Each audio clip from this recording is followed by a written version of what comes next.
केंद्रीय और राज्य सरकार के तमाम मंत्री, आमदार, डीन, मेडिकल कॉलेज का स्टाफ एंड स्टूडेंट्स, मैं डॉक्टर भागवत कराड़ के जैसा खुशनसीब नहीं हूं कि लोकसभा के अंदर उन्हें एक एक घंटा बोलने का मौका दिया जाता है। मुझे सिर्फ 3 मिनट में बोलने के लिए बोला जाता है उसमें, लेकिन 3 मिनट में क्या क्या बोलना है ये मैं अच्छी तरह से समझ चुका हूं पिछले 4 सालों के अंदर।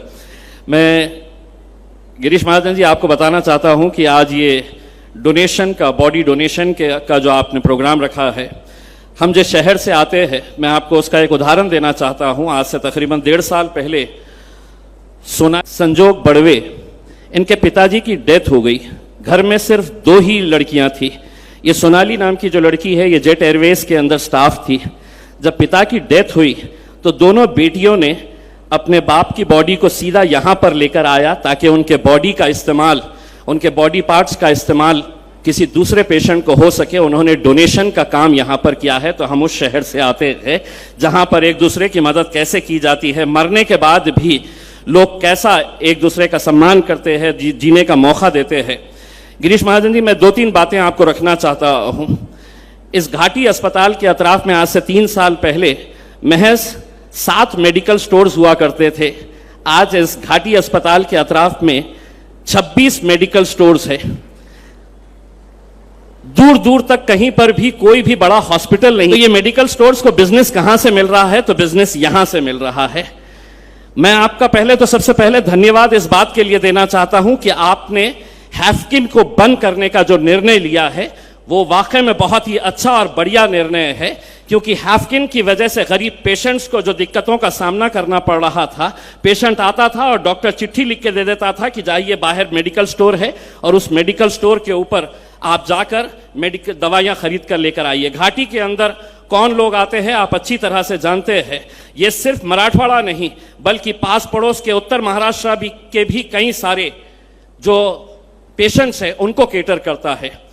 गिरीश जी, दूसरी बात यह है कि हमारे पास ऑलरेडी एग्जिस्टिंग जो स्टाफ है वो कमी है, वैकेंसी है बहुत सारे स्टाफ की, लेकिन सरकार अपने ही सरकार के साथ कैसा बेईमानी का और कैसा चीटिंग का खेल खेलती है।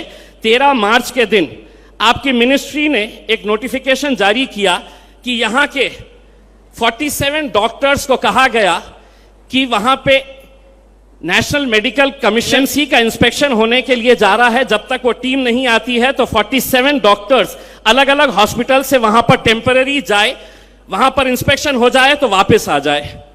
उसके 2 दिन के बाद 37 डॉक्टर्स के लिए एक नोटिफिकेशन आपके मिनिस्ट्री से जारी किया गया कि परभनी मेडिकल कॉलेज के अंदर इंस्पेक्शन होने जा रहा है, यहां के डॉक्टर्स को उठाओ और वहां पर लेकर जाओ, वहां पर इंस्पेक्शन हो जाएगा, उनको परमिशन मिल जाएगी तो वापस आ जाए करके। हम सरकार का बहुत बहुत धन्यवाद देते हैं और विशेषकर आपकी सरकार का हम बहुत बहुत धन्यवाद देते हैं कराड़ साहब कि आपने ये निर्णय लिया है, भाजपा की सरकार ने, कि हर जिले के अंदर हॉस्पिटल होना चाहिए, मेडिकल कॉलेज होना चाहिए करके।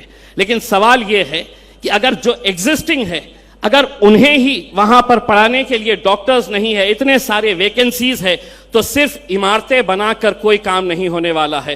पहले आपको मेडिकल कॉलेजेस बढ़ाने की जरूरत है, वहां पर टीचिंग स्टाफ बढ़ाने की जरूरत है। इस बात की गवाह दे रही है कि ये डॉक्टर्स जब बन जाएंगे तो कल इन्हें भी कहा जाएगा कि धुलिया चले जाओ, जलगांव चले जाओ, वहां पर जाकर अपना इंस्पेक्शन होगा। तो मेरे हिसाब से ये चीटिंग कहीं ना कहीं बंद करनी चाहिए। सरकार को खुलेआम ये कहना चाहिए कि हां हमारे पास वैकेंसीज है।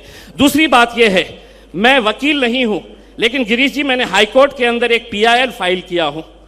2 साल से वो PIL हाईकोर्ट के अंदर चल रहा है। हमने किस बारे में PIL फाइल किए हैं? मैं खुद वो केस लड़ता हूं और मैं ये मानकर चलता हूं और यहां पर जितने भी लोग हैं वो ये मानकर चलेंगे कि कोरोना के पीरियड के अंदर जितने भी मौतें हुई थी वो सिर्फ वायरस की वजह से हुई थी, ऐसा नहीं था। हॉस्पिटल थे लेकिन वहां पर डॉक्टर्स नहीं थे, डॉक्टर्स थे तो वहां पर इक्विपमेंट्स नहीं थे, और इक्विपमेंट्स थे तो बहुत सारे वहां पे फैसिलिटीज नहीं थे, जिसकी वजह से हम हाईकोर्ट के अंदर गए। लेकिन आज पिछले 1.5 साल से मैं समझ सकता हूं कि डॉक्टर्स का अपॉइंटमेंट MPSC के जरिए आप करेंगे, आपका एक प्रोसीजर है, लेकिन क्या वजह है कि आज हमारे घाटी हॉस्पिटल के अंदर क्लास 4 के एम्प्लॉइज को रिक्रूट करने के लिए इतना समय लग रहा है? एक गवर्नमेंट हॉस्पिटल के अंदर क्लास 4 एम्प्लॉइज किस तरह से काम करता है, उसकी कितना महत्व होता है, कितना इंपॉर्टेंस होता है, ये किसी अस्पताल के अंदर समझा जा सकता है। तो मेरा आपसे यही अनुरोध है कि कम से कम आज ये फैसला करिएगा कि क्लास 4 एम्प्लॉइज की पोस्ट हम जल्द से जल्द भरेंगे और बाकी जितनी भी पोस्ट है उसको फिल करने के लिए आप जल्द से जल्द कोई कदम उठाएंगे। दूसरी बात यह है कि एक मर्तबा, मैं तो करार साहब, अतुल साहब, इतने सारे मंत्री हैं, किसी दिन हमारे मैटरनिटी वार्ड के अंदर रात में एक आम आदमी की हैसियत से जाइए। वहां पर महिलाएं जो डिलीवरी के लिए आती है उनके लिए बेड्स अवेलेबल नहीं है। उनका सिर्फ कसूर यह है कि वो गरीब है, तो उन्हें एक दिन जैसे ही डिलीवरी होती है तो उनको फर्श के ऊपर लिटा दिया जाता है। हमने एक प्रस्ताव भेजा है गिरीश जी आपके पास कि शाहगंज के अंदर आपकी ऑलरेडी ओपीडी है, उसे हम गिराकर 4 मंजिला सिर्फ मैटरनिटी वार्ड के लिए एक बड़ा हॉस्पिटल बनाने का हमने प्रपोजल आपके पास भेजा है। वैसे तो करोड़ों रुपया हम ऐसा खर्च करते हैं, अगर ये 20-22 करोड़ रुपये आपने सैंक्शन कर देते हैं तो मेरे हिसाब से आप इस शहर के लिए एक बहुत बड़ा काम करके जाएंगे। मुझे उम्मीद है कि गिरीश महाजन जी बहुत बड़े दिल वाले हैं। ये अलग बात है कि मुझे फंड्स नहीं देते हैं, लेकिन आज यहां पर कुछ ना कुछ यहां पे गरीब पेशेंट्स के लिए कुछ अच्छा ऐलान करके जाएंगे। मुझे पूरा विश्वास है। बहुत बहुत धन्यवाद। Thank you very much.